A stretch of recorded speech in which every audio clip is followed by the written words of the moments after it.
So when you get to 21 and 24,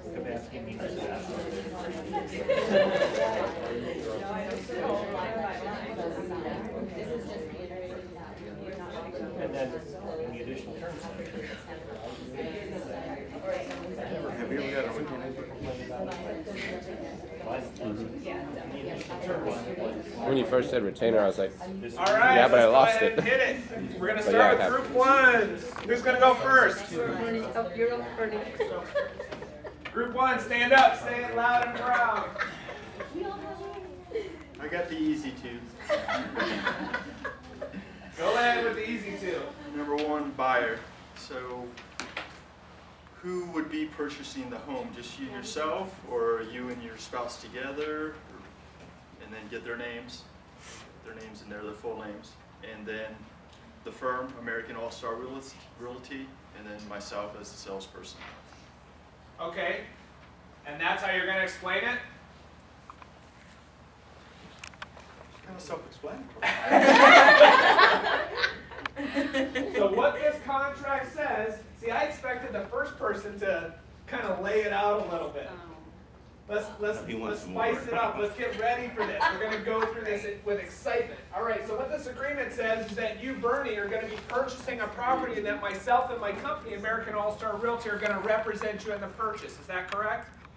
Correct. Next one. Well, today is the 14th of February, which is a great day, Valentine's Day. So are you ready to sign up? Anyway, and we have an expiration date. Let me ask you first of all, how long we want to spend on finding a home. Let me give you an idea. My daughter lives in Kansas City, and she called me and she said, Mom, I just saw this home and I really love it. Is it okay to put a bid in on a home, your first home you ever see? And I said, Ashlyn, you're the kind of client I really like. So this is very easy. If you find a home you like, don't be afraid to put an offer on it. And today in this market, once we see something that you may like, it may not be there tomorrow. But ordinarily, if you like, we can do this for 30 days, because if you find the home today and we get our financing, we do our inspection, we can take about 30 days to close. We do work with Academy Mortgage and they can close in 15, but to be comfortable, if you like, 30 days is good. Is that good for you? That's Mary, great job. That was perfect. With confidence, a story to validate the time frame, and their assurance or their commitment that they're going to keep that time frame. That was great. That's a true story. Am I next? Because she did that. So. Okay. Okay, so for 4, 5, and 6, I would just, usually we do the buyer worksheet before, so we kind of know it, but I would just go over that they're looking for a residential home again, and then if they're looking for land, we would find out if it's land, what they're using it for. Like if it's a snowbird that's just parking there, or if they're going to build a home on it, or what they need the use for. And we don't do commercial, so we don't do that box ever. So we would just find out what type of home it was. So how would you explain that? That they're hiring me to Remember, we're doing this in first person, so we're doing it like we're explaining it to the buyer. Okay, so it says employment, so I am being hired by you guys to help you find a residential home or land. That meets the... Criteria on the buyer worksheet. Exactly. You're hiring me to find you the residential property that we just described and outlined in this buyer worksheet. So what this agreement says is that I'm going to start working for you today, and I'm going to go out and try and find that property that meets all these needs. The price point, the number of bedrooms, the number of bathrooms that we're looking for, so we can go put an offer this weekend. Very good. Next.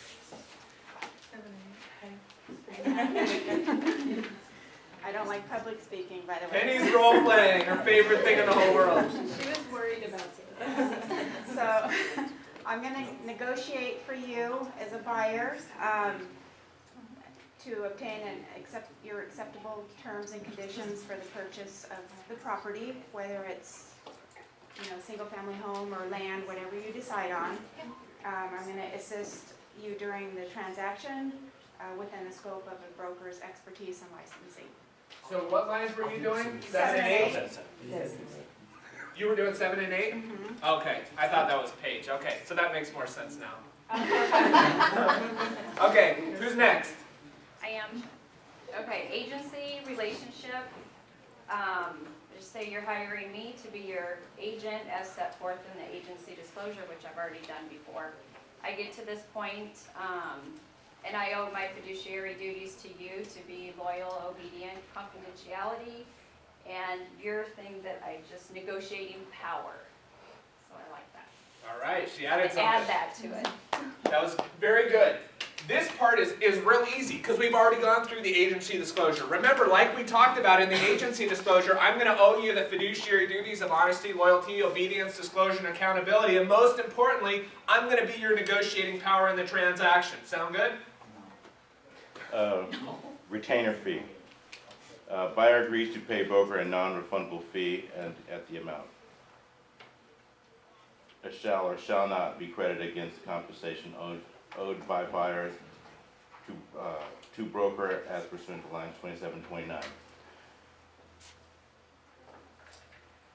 So in first person, we're going to explain that As the only retainer fee I've ever taken in was from an ex-broker, and he gave me the retainer. So basically, because he had never lived in Arizona, and he said, you're going to be driving me all over the East Valley and West Valley until I find the home that I want. So basically, he was paying for my gas as I drove him around Scottsdale, Fountain Hills, Cave Creek, Gilbert, and then I sold him a house in Queen Creek. But that was pretty much, so he gave me $1,500 for gas for 2 months. Okay. In which that covered all my gas, and he got to see Arizona at its finest. So the retainer fee section is going to go one of two ways, right? We might have a situation where a retainer fee is applicable. And in that case, we would say, we charge a $1,000 or $1,500 or $2,000 upfront retainer fee for the type of services that you're looking for. And we'll be happy to credit that against any commission that's due at close of escrow. Or, I don't charge any retainer fees. So what I'd like to do is just go ahead and put 0 in this box because I'm trusting that with this agreement we're going to find the home that you're looking for this week and I'm going to get paid when it closes. And I put 0 in the box, and he said, no, I'm going to give you a retainer fee because you're going to drive me around until we find the house. Which totally freaks me out because I had only been in business for 2 years, and basically I ended up driving him all over Arizona. That sounds like fun. It was like, I'd get a phone call, it's 9 o'clock, it's Tuesday morning, and where we going? Paradise Valley, let's go. Yeah, sometimes retainer fees are applicable. So again, that could go one of two ways. Who's next? For the property viewings, basically, I'm going to send you emails with different properties that fit your needs or what you're looking for. There might be new builds.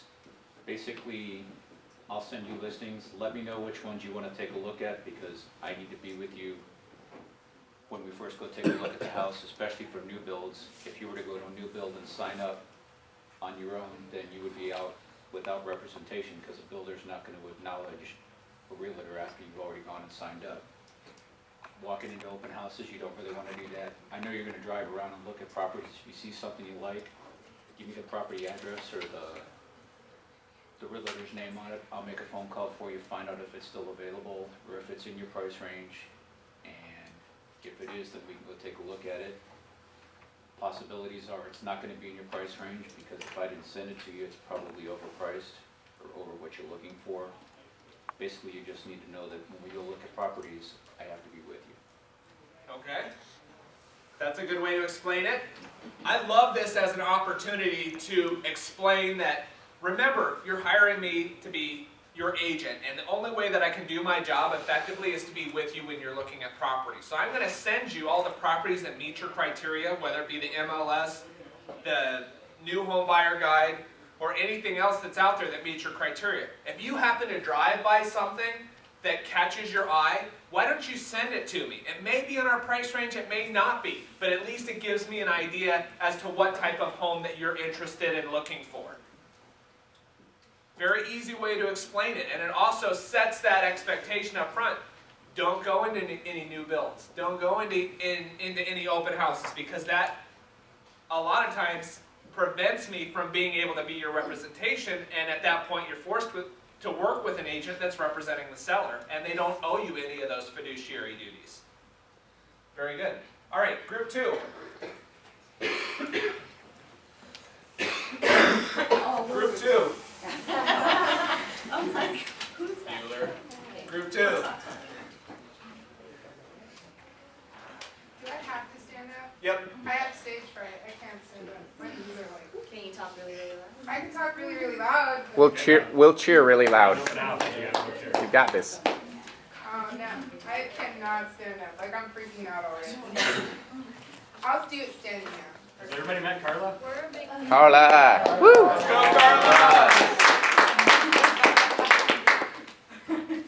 The reason this role playing is so important is because we all get nervous when we're meeting clients for the first time. So it's really important that we kind of overcome that fear. And we have to be able to present not only publicly but also one-on-one. And the more that we practice, the better we get at it. There's no critics in this group, I promise you. There's no wrong answers, that's for sure.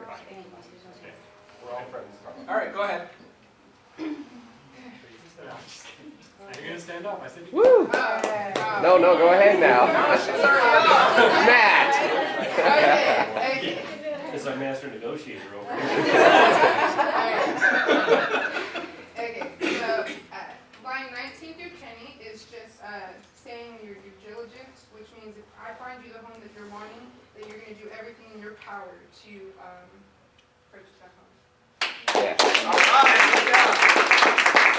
That happens to be Lionel's favorite 2 lines in the whole buyer brokerage. They're committing that they're going to do everything in their power to purchase the property that meets their needs. I think Lionel wants to edit. I phrase it in the form of a question, and I look at them, and I drop it. I just wait right there, and I look them in the eye, and I want them to be nodding yes. If they're not, then I need to find out why they're not nodding yes. What is it that's keeping them from saying, yes, I will purchase if you find me the right house? It may be something in their past, maybe something small, maybe a lender issue, maybe they don't know how the down payment, whatever it is, I'll say, okay, if we can take care of that item, would you purchase a home once I find the right one for you? Yes? And I want them saying yes. Then I feel comfortable showing them houses because they've already said, yeah, I'll buy the home if you find me the right one. Okay? Very good. Next. Good morning. This section just reiterates what you read in the buyer advisory form, that sellers and brokers are not obligated to disclose a stigmatized property, where there may have been suicide, a homicide, or someone living or exposed to HIV or AIDS. Very good. Arizona has a stigmatized property laws. We as agents are not required to disclose if somebody's lived in the property with AIDS, if there's been a murder, death, or suicide, if somebody's committed a felony on the property. We don't have to disclose that as agents, but we'll give you a resource. You can check it out. You can research anything that you want to know. We're just not required as agents to disclose that. So we'll give you this buyer advisory. Next.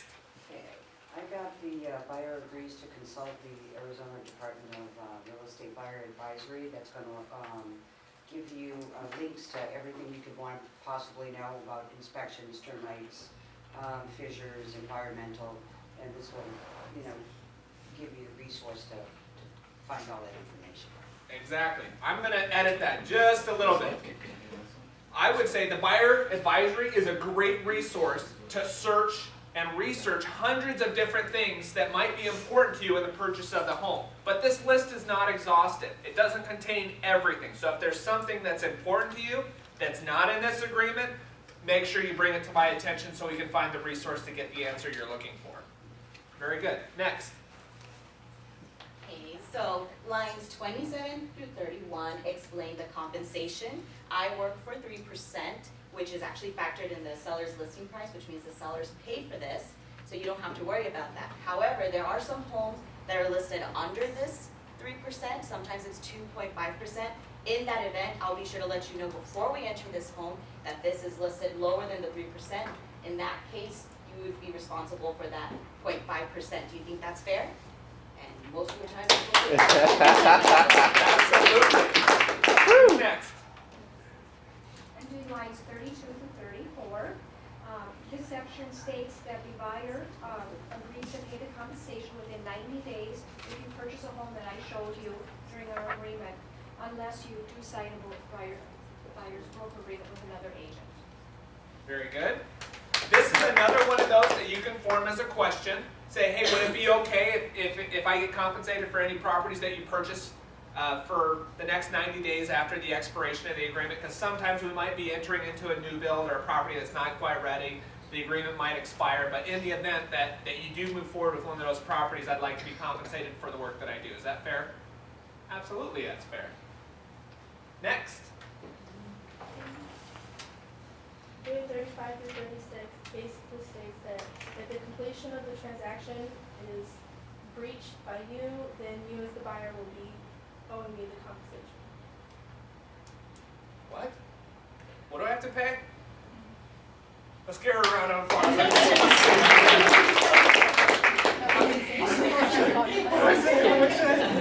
You know, the only reason I did that is because some people have encountered that, right? We get to that point where we say, wait a second, I owe you money.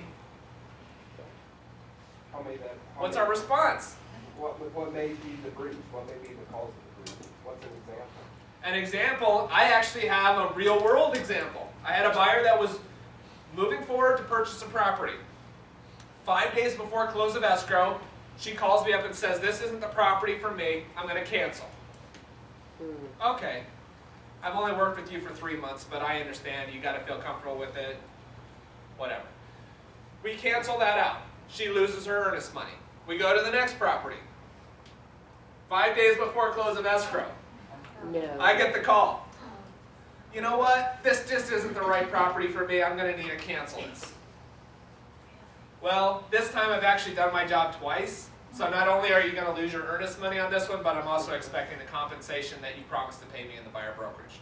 And she sent me a certified check for it. That's why we have to explain that we deserve to be compensated for the work that we do. And if they just change their mind after we've already put in 30, 60, 90 days worth of work, don't you expect to be compensated for that? Now, if they're a client that's going to, they're canceling and there might be a legitimate reason, it's up to us whether or not we're going to enforce it, but we have the right to. We have the absolute power to be compensated for the work that we do. Does that make sense? So it's always helpful to explain a real life situation or a real life scenario or example with that. Some people won't even question, oh yeah, I think that's fair. 95% of the time it never even comes up. It just goes on to the next section. Especially if you keep doing this throughout the whole thing, you're like, yeah. Yeah, that makes sense. It all comes back to confidence, right? Yeah, this is the normal way that everybody does business. All right, next. Commissions payable are not set by any board, so they're just negotiated between the broker and the buyer. I would take that a step further. Very good. But I would take that a step further. Commissions are not set by any board or standard. The commission that I negotiate on my behalf is 3% of the purchase price like we've discussed above. Just reiterating, I'm working for 3%, regardless of what other people do. All right. We're on to section 3. Who's going first? I am. Additional terms. Additional terms would be other terms that they may have issues with, or something that may be exclusive properties. Maybe it's east side or north side. Maybe they already are working with somebody who are just showing them houses up in Scottsdale, and they might agree, well, yeah, I'll work with you, to show me these houses down here in the south or the East Valley. It may be subject to the buyer service agreement. Your VP of sales is nodding his head at your last comment. You may be setting some criteria that differs from other things that may have been stated earlier. The additional terms is this section to cover anything that would not be consistent with the agreement that they're signing. So you're right. There are certain things that we probably wouldn't want to see in the exclusive employment agreement, and that would be working with another agent in another part of the valley. Because what we would rather do is have another agent within our company who works that area work with them. Because the buyer broker is owned by the company. So if they're signing the buyer brokerage, they're agreeing to work with our company. So that would be the only exception to that. But you can put anything in the additional terms that you're agreeing to, right? It's just a place for you to modify the agreement. All right, who's next? I don't need to stand, do I? Yes. Oh, wait. No, you don't have to. He's got one good leg. He doesn't have his crutches. All right. I got this. Okay. So equal housing opportunity, I don't discriminate. That's pretty much it. Other potential buyers, there could be another buyer that I'm working with or another agent in the office is working with that are looking at the same properties as me. And I just need to be okay with that. Okay. So it would be wrong to discriminate? Well, that's a discrimination right there. He just can't say his arm. Oh. You can add a little bit of humor into it. I mean, I would go with that. I would definitely throw that in. They know your name. That's true. My slogan's on my name. What I would always say is, I don't discriminate, I don't violate federal housing law, so I agree to work with all potential buyers and sellers, regardless of whether or not they're purple, white, orange, black, white, it doesn't matter. I work with everybody. I don't violate law. So if you say that you didn't want to look at a house that was owned by a certain person, I would still have to show it to you. You make the decision on whether or not you want to buy it. But absolutely, we don't violate federal law. That's a real easy explanation. Who's next? Me. So this paragraph is the alternative dispute resolution. What this does is it agrees that you and I, the buyer and the broker, that will mediate any dispute or claim arising, and that it will follow the procedures of the applicable state or local realtor association.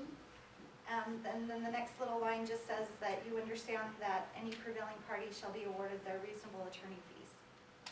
Okay. Everyone agree with that? Sure. It's pretty easy. You guys get all the fun stuff. Next. All right. Line 64 just states that the agreement is governed by Arizona law, and copies and counterparts just states that this agreement, no matter how it is executed, either by fax or electronic means, will be treated as an original agreement. Okay. Very good. Next. Okay, line 67 through 69 is indicating that this is the entire agreement between you, the buyer, and me, the salesperson representing the brokerage. Its addendums and attachments are all contained here. If we've talked about something orally that you don't see in writing here, please let me know so we can make sure to get it in writing in this agreement so everything is in writing. And line 70 through 71 indicate that you are of the legal capacity to sign this agreement. So you haven't been drinking or taking any illegal drugs or anything now, have you? Which one people say? Yeah, I guess I got acceptance. They are accepting the terms. The buyer agrees to all terms and conditions and acknowledges the receipt of the copy of this agreement. You can do better than that. Jason, stand up. Jason, stand up. Set an example. About it. Right. And this is the most important line of the document, really. Here they either sign or they walk out. I mean, that's basically it. I want to see when you wrote a ticket. You're either signing this or you're going to jail. That was a lot easier. Smiling at a gun takes you a long way. So the buyer hereby agrees to all terms and conditions here and acknowledges receipt of copy of this agreement. And at that point, I say to them, do you have any questions about what we went over? Is there anything important that you feel we didn't cover? They always say yes. There you go. If you've done the job and presented everything else correctly, they shouldn't have any questions at that point. And at that point, I've already got it pointing towards them, but if we don't, sign the dotted line, let's get started. We got the buyer worksheet right here. Let's find you this house. And away you go. That's the culmination of the whole agreement. Very good. I like it. Everyone did very good. On this last page, it was always my goal to see how fast I could get through it. Like 30 seconds or less. I want to get through the last page as quickly as possible. Why?